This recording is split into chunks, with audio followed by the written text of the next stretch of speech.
할렐루야. 할렐루야. 우리 곤지암 만나 교회 오랜만에 제가 왔는데요.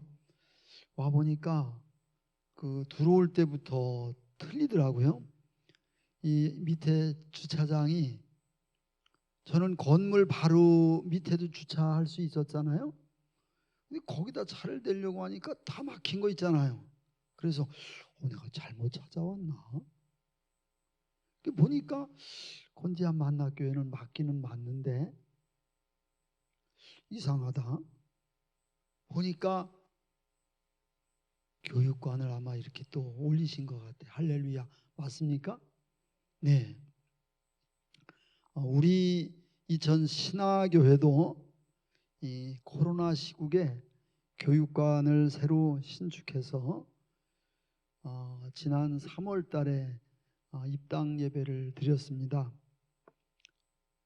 우리 그 예배당, 옛날에 예배당 제가 목회할 때 지을 때 IMF 때 지었거든요. IMF 그 경제적인 시련, 그 환란 때 그 예배당을 지으면서 함께 하시는 하나님의 은혜를 체험했는데, 제가 은퇴하고 이제 수년 지난 지금 우리 후임 목사님이 교회에다 선포하기를 안아주심 드림센터라고 하는 교육관을 건축합니다 하고 이 선포하고 교육관을 짓는데, 교육관을 시작하면서 이 코로나가 터지기 시작했어요. 그래서 아니 어떻게 코로나 시국에 이런 걸 지을 수 있을까? 제가 예배당 지을 때 그 규모보다 경제적으로는요 2배 반이 더 들더라고요. 그러니까 엄청난 건축비가 소요가 되는데, 이 코로나 시국에 이게 과연 가능할까? 근데 부쩍 제 마음속에 IMF 때도 예배당을 지었는데, 성전을 지었는데, 그때도 하나님이 도와주셨는데 하나님이 도와주시면 됩니다 하면서 제가요 가서 설교할 때 그랬어요. 하나님이 도와주시고 여러분이 하나만 되면 안아주심 드림센터 건축은 됩니다. 그러더니 정말 1년 반 걸려서 엄청난 공사입니다. 여러분 기회 되시면 한번 가보세요. 가다가 좌측에 우리 교회 있고 바로 그 예배당 옆에, 모르는 사람들은 교회 옆에 교회가 또 생겼네 이래요. 근데 그게 딴 교회가 아니고 우리 이천 신화교회 교육관입니다. 안아주심 드림센터 1층은 넓은 공간이 카페예요. 근데 우리 곤지암 만나교회를 와보니까 코로나 시국에 이 교육관이 또 이렇게 건축된 걸 보고, 우리 교회하고 곤지암 만나교회는 참 비슷한 점이 많구나. 할렐루야. 하나님이 함께 하시고 하나님이 붙잡아 주시고 하나님이 축복하시는 교회입니다. 할렐루야. 그렇지만 여러분 얼마나 힘드셨어요. 사실은 이 건축 하나 한다는 게 이게 쉬운 일입니까? 이게 쉬운 일 아니잖아요. 엄청 힘든 상황에서 참 이렇게 아름다운 예배당 교육관 쫙 올려서 하나님께 예배를 더 한번 잘 드려보고 싶어서, 하나님을 더 사랑하면서 이 하나님의 사랑을 이 일대 수많은 사람에게 보여주고 알려주고 함께하고 싶어서, 그래서 예배당도 짓고 교육관도 건축했잖아요. 근데 이게 웬일입니까? 코로나. 제가 이 곤지암 만나교회 가서 주일 예배 설교할 거라고 저를 위해서 참 기도 많이 해주시는 권사님이 계세요. 그 권사님에게 제가 카톡을 했어요. 권사님, 나 8월 8일 날 곤지암 만나교회 갑니다. 1부 예배, 2부 예배 말씀 전합니다. 꼭 기도해 주세요. 그랬더니 우리 권사님이 저에게 뭐라고 문자를 보냈냐면요, 카톡으로, 목사님, 코로나로 지치고 힘든 성도들에게 하나님의 위로와 격려와 성령님의 간곡한 당부가 있는 말씀 힘있게 선포하시길 기도하겠습니다. 저는요, 그 카톡을 받으면서 야, 우리 이권사님 참 하여튼 카톡 문장력 좋다. 문장력 좋다. 여러분, 제가 이 카톡 문자를 받으면서 옛날 생각을 했어요. 제가 그 안성에 있는 그 사랑의 교회 수양관, 혹시 여러분 아시나 모르는데요, 거기를 제가 자주 갔거든요. 거기 가서 그때는 이분이 집사님 때죠. 이 집사님, 안성 사랑의 교회 수양관에 왔습니다. 참 아름답고 좋네요. 사랑의 교회 옥하는 목사님도 참 좋고요. 그러면서 문자를 이제 보냈더니, 그때는 카톡이 없을 때인데 문자를 보내니까 이분이 또 장문의 문자를 저에게 보내는데 전 지금까지도 그게 안 잊혀져요. 뭐라고 보냈냐면요, 목사님, 안성 사랑의 교회 수양관이 아름답다지만 어찌 우리 축복의 땅 이천 신화교회만 하겠으며, 목사님, 사랑의 교회 옥하는 목사님이 훌륭하시다지만 어찌 우리 축복의 땅 이철우 목사님만 하겠습니까? 저는요, 그 문자를 딱 받았는데 제가 뭐 기억하고 싶어서 하는 게 아니고요, 그냥 자동으로 입력되더라고요. 엔터도 안 눌렀는데 자동으로 그냥 입력이 돼갖고 지금까지도 이 나이가 먹으니까 잊혀지는 게 너무 많아요. 지워지는 게 많아요. 볼펜을 들고요, 볼펜 어디다 놨지? 이럴 때도 많고요. 핸드폰을 손에 들고 핸드폰 찾아다니기도 하고. 근데 참 이 권사님의 그 옛날에 보낸 그 문자, 또 지금 어저께 그저께 금요일 날 주고받은 그 문자, 야, 제가 그 문자를 보면서 지금 힘들긴 힘들구나. 힘들긴 힘들구나. 목사님, 코로나로 지치고 힘든 성도들에게 하나님의 위로와 격려와 성령의 간곡한 당부의 말씀 힘있게 선포하시길 기도하겠습니다. 할렐루야. 그래서 제가 그 문자를 딱 받고요, 설교를 준비하러 제가 강원도 횡성 청두루라는 곳에 가 있었거든요. 설교 준비를 다 끝냈는데 그 문자를 보면서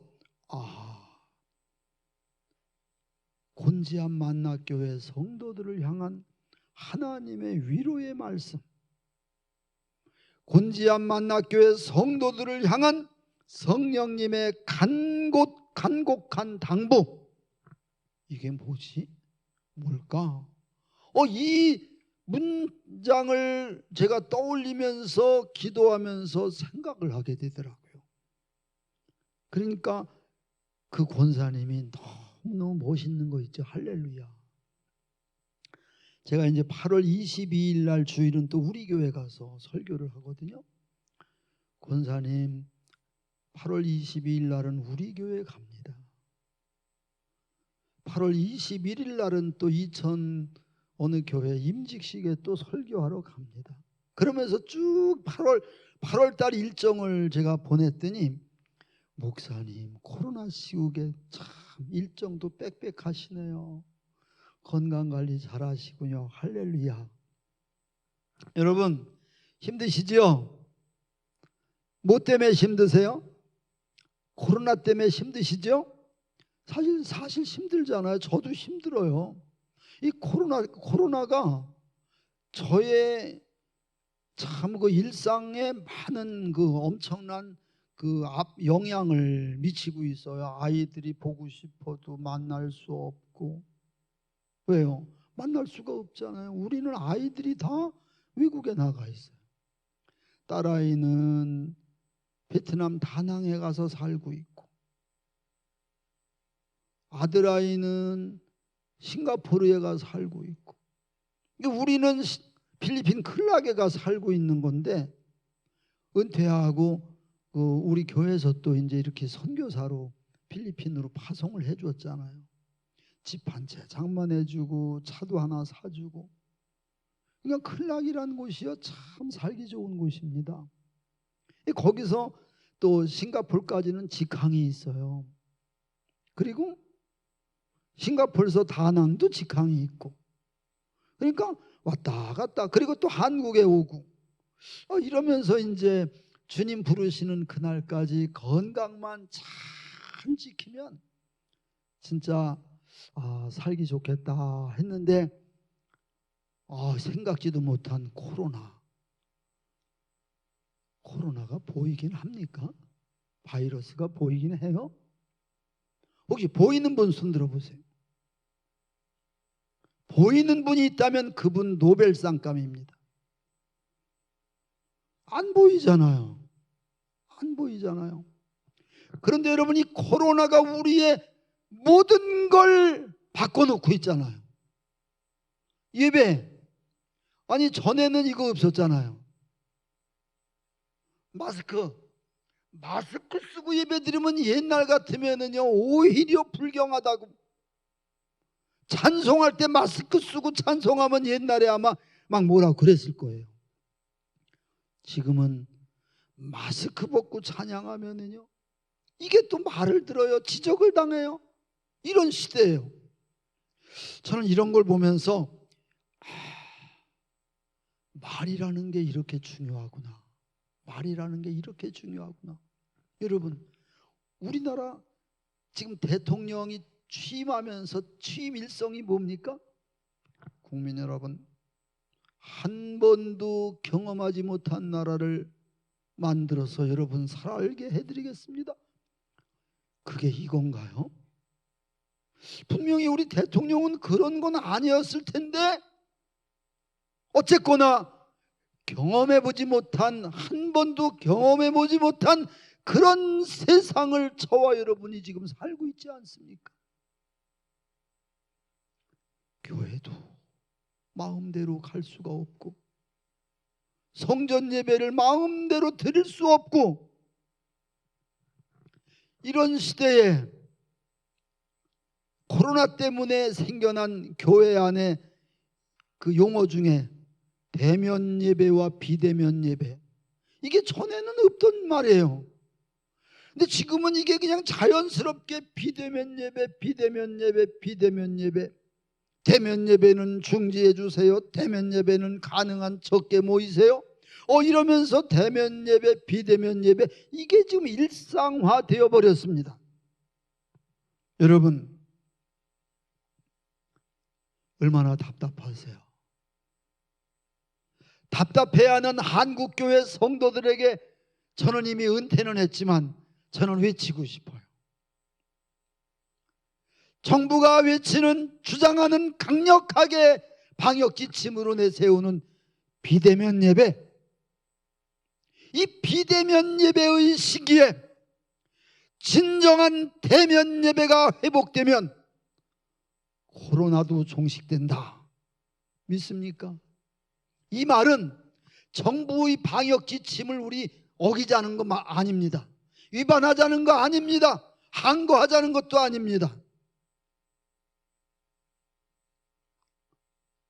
여러분, 옛날에 저와 여러분, 또 곤지암 만납교회도 마찬가지죠. 이 예배당 안에서 성도들이 가득 차가지고 찬양하고 율동하고 춤추고 얼마나 열광적으로 하나님께 찬송을 불렀습니까? 한국교회가 그랬잖아요.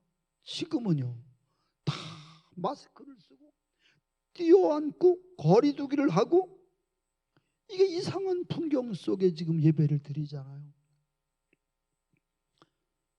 이럴 때 저는요 곰곰이 기도하며 생각해 봤어요. 하나님 뭐가 문제입니까? 뭐가 문제입니까? 근데 여러분 문제라고 하면은요 고린도 교회만큼 문제 많은 교회도 없어요. 여러분 고린도 교회는요 사도 바울이 고린도 교회 많은 교회를 순회하면서 선교하고 목회하면서 일평생을 보낸 그 사도 바울이 그 많은 교회 중에 가장 아끼고 사랑하고 정말 생각하는 교회 중에 하나가 고린도 교회였습니다. 고린도에 있는 교회. 고린도 교회 진짜 문제 많았어요.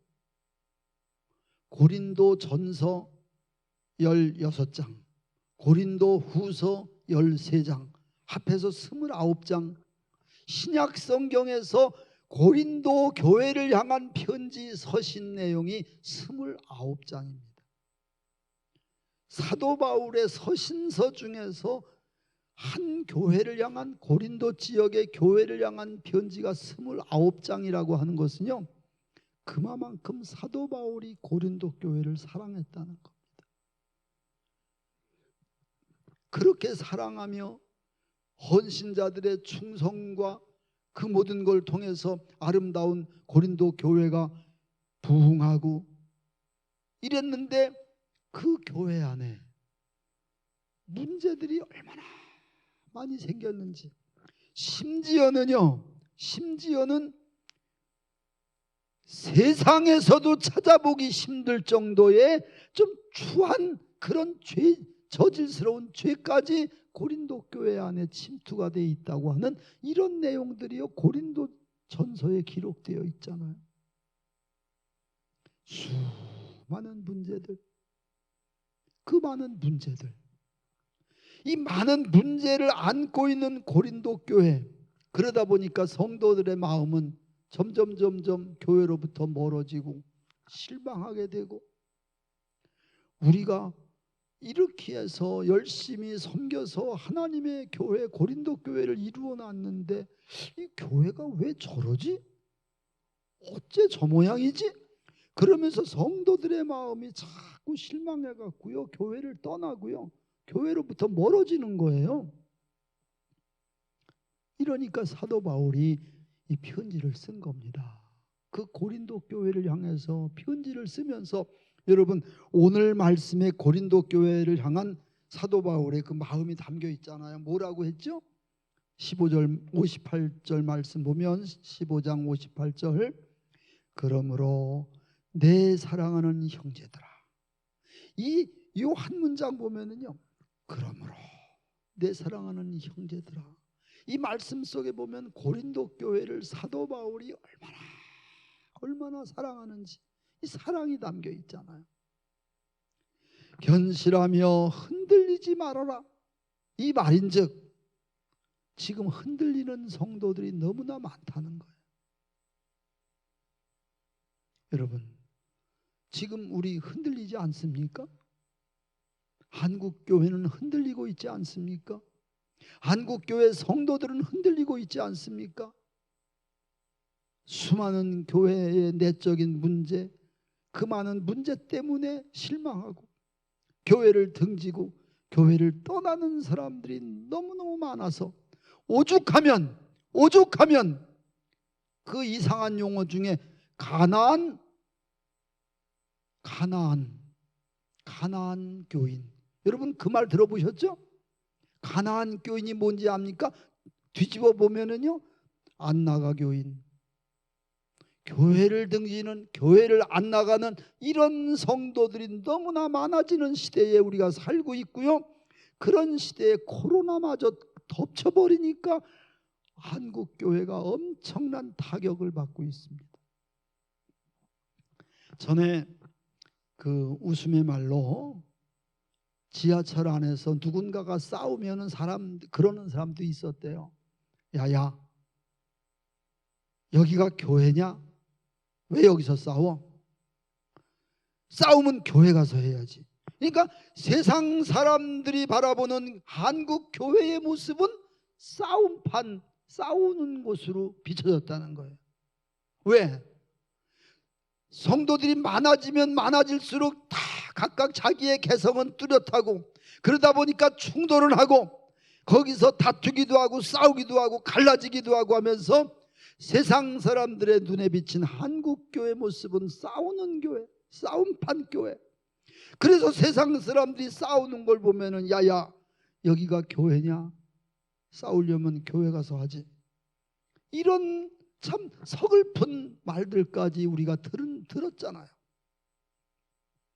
그러다가 이 코로나가 덮쳐버리니까 한국교회 성도들이 더 무기력해지고요, 교회도 무기력해지고요.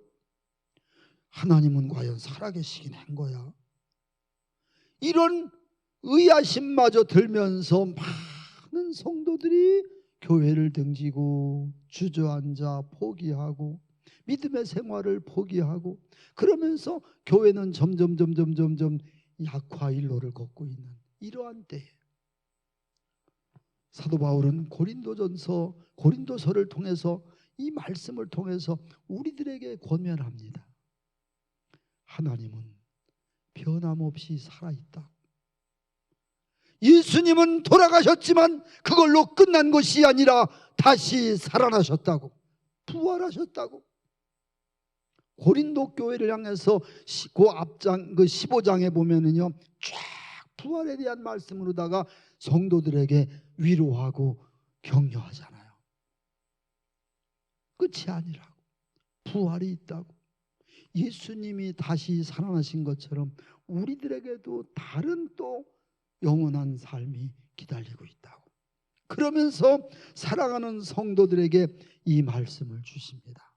그러면서 흔들리고 있는 성도들을 향해서 흔들리지 말고 항상 주의 일에 더욱 힘쓰는 자들이 되라. 왜요? 이는 너희 수고가 주 안에서 헛되지 않은 줄 알미라. 아멘.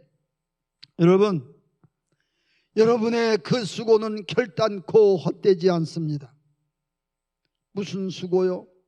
하나님을 향한 여러분의 사랑, 여러분의 교회를 향한 여러분의 헌신, 여러분의 교회를 향한 여러분의 충성, 여러분의 교회를 향한 여러분의 그 모든 것, 결단코 헛되지 않다는 겁니다. 믿으시기 바랍니다. 절대로 헛되지 않습니다. 하나님은 살아계시고 예수님도 부활하셨고 우리들도 언젠가는 영원한 하나님의 나라에 또 갈 겁니다. 사랑하는 여러분, 이럴 때 우리는 뭘 어떻게 해야, 어떻게 무엇가 회복이 돼야 하나님의 이 놀라운 영광스러운 역사를 체험할 수 있을까요? 비대면 예배를 강조하는 방역 지침 따라서 예배가 축소되고 예배가 자꾸만 힘을 잃어가는 이때에 진정한 대면 예배, 이 대면 예배가 회복이 돼야 됩니다. 대면 예배가 회복이 돼야 됩니다. 이 말은 정부 방역 지침 어기자는 거 아니에요. 정부 방역 지침 한거하자는 거 절대로 아닙니다. 중요한 것은요, 출애굽기 33장 11절 말씀 보면은요, 사람이 자기의 친구와 이야기함 같이 여호와께서는 모세와 대면하여 말씀하셨다고 했어요.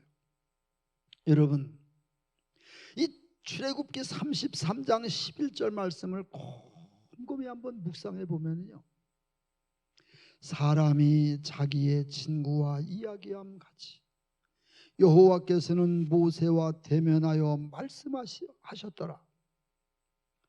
그 모세와 친구처럼 대면하여 말씀하신 하나님이 형상을 모세에게 보여주면서 친구처럼 옆에서 대화하셨을까요?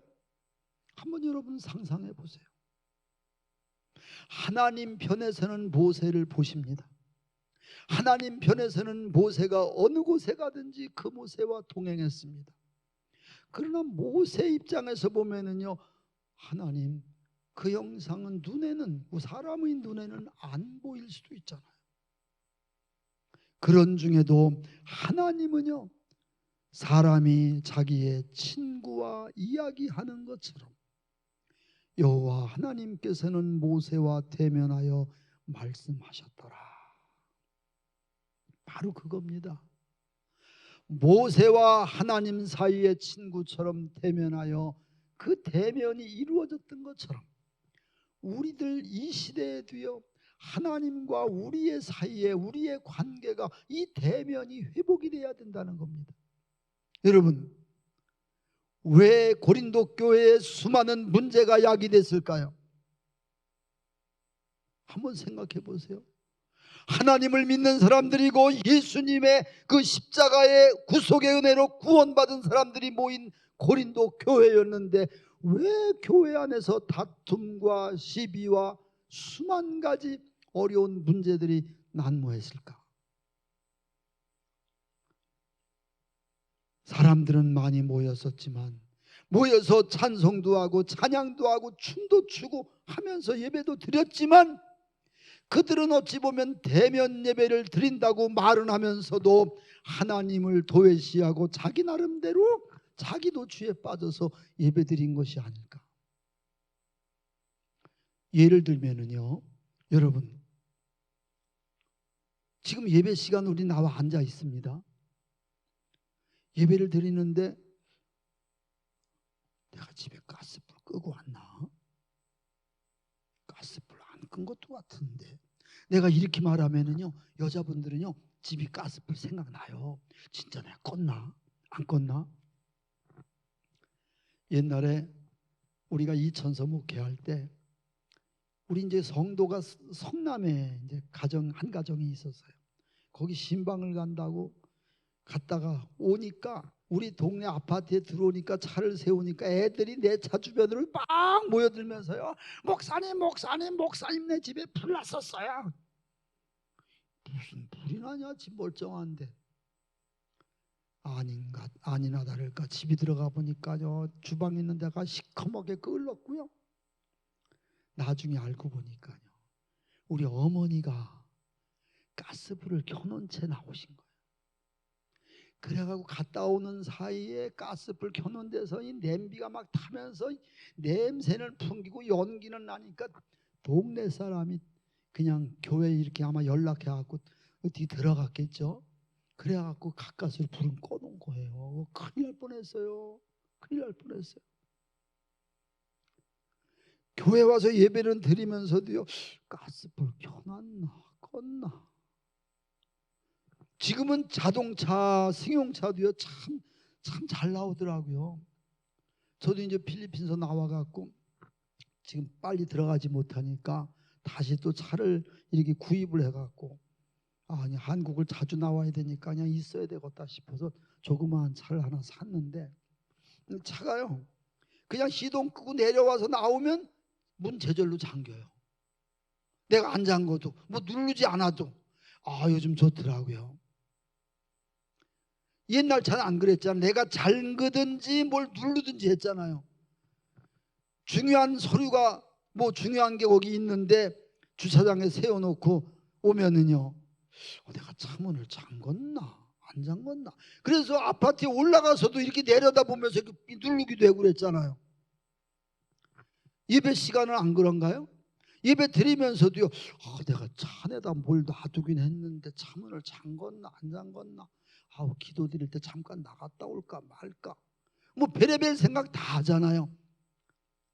이것은요, 말인즉은 대면 예배라고 하지만 사실은 그거는요, 하나님이 옆에 안 계신 거예요. 하나님이 안 계신 거야. 하나님이 친구처럼 내 옆에 계시면서 하나님께 예배드리는 것, 이게 진정한 대면 예배잖아요. 어저께 우리 이제 손주가, 우리는 아이들이 다 외국에 있다고 했잖아요. 이 아들은 싱가포르에 있는데 그 아들 가정의 손주가 이제 그 영상을 그 며느리가 찍어서 보냈어요. 아버님, 우리 주한이 기도한 거예요. 기도에 쭉 했는데 보니까 뭐 할아버지 할머니도 뭐 건강하게 뭐 어쩌고 저쩌고 5살짜리인데요. 근데 그 며느리가 그 뒤에다가 뭐라고 썼냐면 한 문장은 영상 촬영이 안 됐네요. 그러면서 하나님 저 수박 2개 먹었습니다. 요것도 넣었었대. 그러니까 이 아이는요 5살짜리 아이인데 하나님 앞에 기도를 드리면서도요 하나님이 옆에 계신 분한테 하나님 저 수박 5개 먹었어요. 그리고 한국에 계신 우리 할머니 할아버지 어쩌고 저쩌고 하면서 이런 게 누구 손주인지 참 기특하다. 할렐루야, 할렐루야. 이 어린 아이들은 이 기도를 드려도 진짜 옆에 계신 분한테 대화하듯이 하는데 우리는 너무 이 형식에 치우쳐 갖고 대면 예배를 한다고 하면서도 어찌 보면 비대면 속에 빠져버렸던 우리의 습성을 고쳐주려고 코로나를 통해서 혼을 내주시면서 정부를 통해서 방역 지침 핑계대면서 우리 성도들을 일깨워 주시는 것이 아닐까. 이럴 때 여러분 진정한 하나님과의 대면 예배가 회복된다면 그때는 하나님이 역사하십니다. 코로나 종식시킵니다. 우리 한국인 과학자들을 통해서 코로나 치료제가 나오게 합니다. 한국인 과학자들을 통해서 코로나 백신도 나오게 합니다. 저는 코로나 나왔을 때부터 기도했어요. 하나님 기왕이면 우리 한국인 과학자들에 의해서 백신도 치료제도 나오게 해주세요. 지금 셀트리온이라고 하는 우리나라의 제약회사에서 치료제가 거의 다 돼 있답니다. 이제 거의 나올 때가 됐대요. 이제는 코로나 걸려도요 그냥 감기처럼 그 약 먹으면 되게끔 이런 시절이 금방 올 거예요. 근데 여러분 그게 나오기 전까지는 코로나 무섭긴 무섭습니다. 지난 주간에 아마 우리 목사님들은 기독신문 보신 분들은 봤는지 몰라요. 조지아의 정정옥 선교사라는 분이 조지아에서 지금 한국으로 왔습니다. 그 부부와 사모님과 그 선교사님 부부가 같이 코로나 확진됐어요. 우리 동기니까 나이가 많잖아요. 이제 70 가까이 됐는데 그분은 거기서 버티다가 안 되니까 죽을 것 같으니까 제가 통화를 했더니 이 목사님 숨이 막혀 답답해 죽을 것 같아 이랬었는데요. 지난 주간에 에어 앰뷸런스 그거 혹시 타보셨습니까? 에어 앰뷸런스 이거 타고 한국에 왔어요. 사모님은 청주에 있는 병원으로 다 이송됐고 목사님은 서울대학 종로에 있는 서울대병원으로 이송됐고요. 중환자실에 서울대 중환자실에 있는데 의사들이 가족들에게 그러더랍니다. 오늘 밤 넘기지 못할 것 같습니다. 그러더니 지금 며칠 지나서요. 고비는 조금 넘긴 것 같아요. 근데요 그 에어 앰뷸런스 타고 오는 비용이 얼마인지 압니까? 1억 7천만 원. 1억 7천만 원. 어마어마한 돈을 파송교회와 총회 GMS가 그리고 총회가 함께 힘을 모아서 이 에어 앰뷸런스를 타고 올 수 있도록 조치를 취한 거예요. 저는 그걸 보고요 코로나가 무섭긴 무섭구나. 폐도 망가지고 장기도 망가지고 회복이 되어도 종전의 그 건강한 모습으로 활동하거나 사역하는 건 힘들 것 같다고 하더라고요. 여러분 건강도 조심하시기 바랍니다. 조심하셔서 더욱 건강하시기 바랍니다. 그런데 여러분 이 우리를 힘들게 하는 이 코로나 하나님과의 진정한 대면 예배가 회복이 되면 반드시 하나님이 역사하십니다. 하나님이 역사하셔서 종식시킵니다. 사람의 손길을 통해서 치료제를 만드시든지 백신을 만들든지 하나님이 역사하셔서 불어버리시든지 코로나 종식될 겁니다. 그런데 여러분, 그 하나님의 역사가 이루어지기 위해서 저와 여러분을 통한 진정한 대면 예배가 회복이 돼야 된다는 겁니다.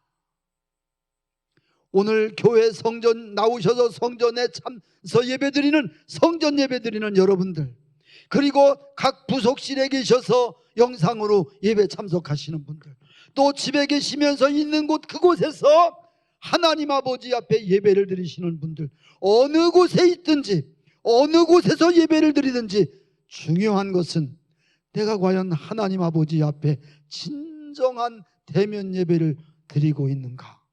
한번 여러분 스스로 여러분에게 질문하시기 바랍니다. 하나님 아버지 앞에 예배를 드리기 위한 나의 복장은 과연 정돈되어 있는가?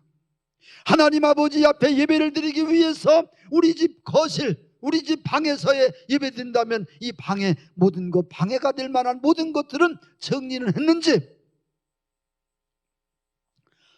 다시 한번 점검하시면서 비대면 시대의 진정한 대면이 회복되는 우리 한국교회가 되기를 축복합니다. 우리 곤지암 만나교회가 되기를 축복합니다. 그것이 되는 날 하나님이 반드시 역사하십니다. 우리 동기들이 200명, 우리 총신 77의 동기들이 203명이 모여서 주고받는 단톡방이 있습니다. 이제 이미 은퇴한 사람도 많고 은퇴를 앞두고 있는 사람도 많아요, 우리 동기들은. 그런데 이제 현재 목회하고 있는 분들 이야기를 이렇게 주거니 받거니 하다 보면은요, 참 힘들다는 거예요. 성도들이 교회를 못 나오니까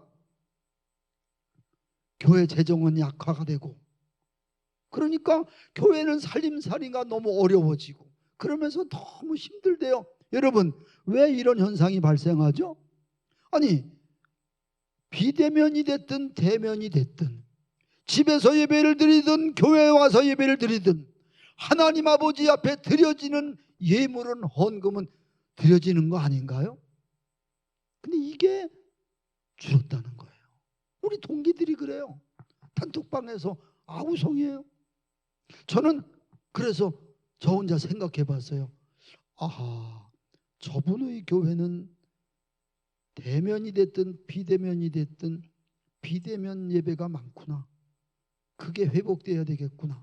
이런 생각을 제가 많이 했었는데, 바로 오늘 이 시대에 우리 한국교회가 회복이 돼야 되는 것은 이 점입니다. 어느 곳에 있든지 정부 방역에 의해서 비대면 예배를 드리더라도 하나님 아버지 앞에서만큼은 진정한 대면 예배가 회복되는 그때, 그날 하나님이 역사하신다는 것.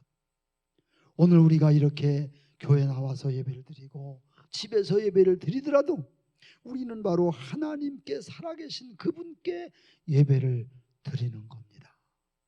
그분을 만나야 됩니다. 그 옥스퍼드 대학에서 19세기에 종교학 시간에 이제 시험 문제가 출제가 되었는데, 학생들이 쫙 앉아 있으면서 시험을 봅니다. 근데 주관식 문제가 딱 한 문제가 출제가 되었는데, 그 문제가 뭐냐 하면은 요한복음 2장에 나오는 갈릴리 가나 혼인집에서 물로 포도주를 만드신 예수님의 그 기적에 대하여 논하라. 이게 시험 문제예요. 그러니까 학생들이 그 시험 문제를 딱 받고 나서 이제 시험지에다가 이름을 쓰고 막 나름대로 씁니다. 그 교수는 위에서 이렇게 이제 쭉 보면서 감독을 합니다. 근데 다들 답을 막 쓰고 있는데 한 학생이 많이 하늘을 허공을 주시하면서, 쉽게 세상 말로 말하면 멍 때리고 있더라는 거예요. 남들은 막 쓰는데 이 학생은 그냥 멍 때리면서 허공을 주시하고, 시험이 끝나갈 때가 되니까 학생들은 문제 답을 써갖고 다 제출하고 나갔는데 이 학생이 하나가 남아갖고 답을 안 쓰더라는 거예요. 교수가 한번 재촉을 했대요. 학생, 끝날 시간 다 돼가네, 빨리 쓰게. 그랬더니 이제 멍 때리고 있더니 학생이 그때서 집중해갖고 뭐라고 쓰더래요. 그럼 쓰는 시간도 길지도 않더래. 그리고는 제출하고 나갔는데 딱 교수가 바라본 순간 감탄하고 감동을 먹고, 그리고는 교수회에 가서 다른 교수들에게 이 학생의 이야기를 하면서, 야, 이번 시험에 문제가 이렇게 나갔는데 이런 일이 있었다면서 이 학생의 답안지를 공개를 했답니다. 그 학생이 뭐라고 썼을까요? 그 학생이 쓴 답안지에는요 이렇게 써 있답니다. 그 학생의 이름은 조지 고든 바이런이라는 학생인데 뭐라고 썼냐면은, 물이 그 주인을 만나니 얼굴을 붉히더라. 물이 그 주인을 만나니 얼굴을 붉히더라. 이게 요한복음 2장의 가나 혼인집, 그 가나 그 물로 포도주 만든 그 사건에 대해서, 이적에 대해서 조지 고든 바이런이라는 학생이 물이 그 주인을 만나니 얼굴을 붉히더라. 최고 점수 받았답니다. 최고 점수. 여러분, 바로 그겁니다. 물도 주님을 만나면 바뀌는데, 우리 사람이 하나님의 형상대로 지음받은 하나님의 사람이 하나님을 만나면, 예수님을 만나면 바뀌어야 되는 거 아닙니까? 비록 눈에는 보이지 않아도, 사람의 육안으로는 볼 수 없어도 하나님은 지금도 살아계시고, 하나님은 지금도 우리를 보고 계시고, 모세와 친구처럼 대면하여 이야기하시던 그 하나님은 지금도 저와 여러분을 친구처럼 바라보시면서 지금도 이야기하고 계십니다. 그 이야기하고 계신 내용이 말씀 성경이에요. 66권의 말씀을 통해서 하나님은 지금도 우리에게 이야기하고 계십니다. 어디에 있든지, 어디를 가든지, 무엇을 하든지 하나님과 진정한 대면 속에 너의 삶을 살기를 바란다. 그 대면이 회복된다면, 우리 동기 목사들이 아우성 치는 것처럼 헌금이 줄어든다? 이거 있을 수 없는 일이잖아요. 그런 일이 발생한다고 하는 것은 몸만 왔다 갔다 하는 거지, 그것은 진정한 대면이 아니었구나. 그것은 하나님과의 일대일 인격적인 그 만남은 아니었구나.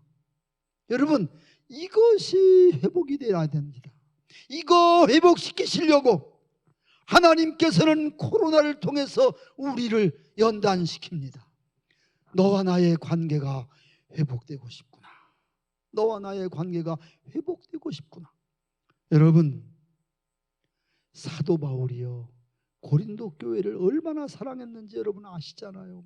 고린도 후서 11장 거기 보면요, 사도 바울이 얼마나 많은 고난을 받았는지 몰라요. 그랬는데 11장 고린도 후서 11장 28절 말씀에서, 이 외의 일은 고사하고 아직도 날마다 내 속에 눌리는 일이 있으니 곧 모든 교회를 위하여 염려하는 것이라. 사도 바울의 교회를 사랑하는 그 마음 하나님이 보십니다. 그래서 복음의 종으로, 사역자로 그 사도 바울을 얼마나 존귀하게 사용해 주셨습니까? 여러분, 코로나 시국에 저와 여러분, 그리고 우리 한국 교회가 꼭 회복이 돼야 될 것이 있다면 진정한 하나님과의 대면입니다. 주님, 내가 여기 있사오니 나를 불쌍히 여겨주시고, 주님, 우리 아이들이 저기 있사오니 주님 불쌍히 여겨주시고, 주님, 한국교회 성도들이 폭염에 코로나에 힘들어하고 있으니 주님 불쌍히 여겨주시고, 하나님과의 1:1 대면 속에 우리 마음속에 있는 모든 것들을 하나님께 토해내면서 순수하게 기도하고 하나님 아버지 앞에 예배드릴 때 하나님이 역사하십니다. 혹시 곤지암 만납교회는 그런 분들 없으시겠죠? 성전 예배를 드리지 않으니까 집에서 드리니까 참 편하고 좋네. 그런 분 안 계시겠죠? 혹시라도 그런 분이 계시다면요, 회개하시고요. 비대면 예배가 이제 빨리 끝나는과 동시에 사모하면서 빨리빨리 성전을 사모하면서 나올 수 있기를 바랍니다. 그리고 비대면 예배 드릴 때 모아놨던 하나님 앞에 드리려고 했던 거, 빼놨던 거, 그거 뺏쓰지 마시고요. 하나님 아버지 앞에요, 참 정성을 다해서 오히려 더 정성껏 드릴 수 있기를 바랍니다. 그럴 때 하나님이 역사하신다니까요. 그럴 때 하나님이 축복하신다니까요. 그 역사하심과 그 축복하심을 체험하고 경험하고 그것을 온 세상 사람들에게 보여주고 자랑하고 간증하면서 이 복음을 증거하는 우리 곤지암 만나교회 모든 성도님들 주의 복이 넘치기를 주의 이름으로 축복합니다. 우리 같이 한번 208장 찬송 3절만 2절 부르겠습니다.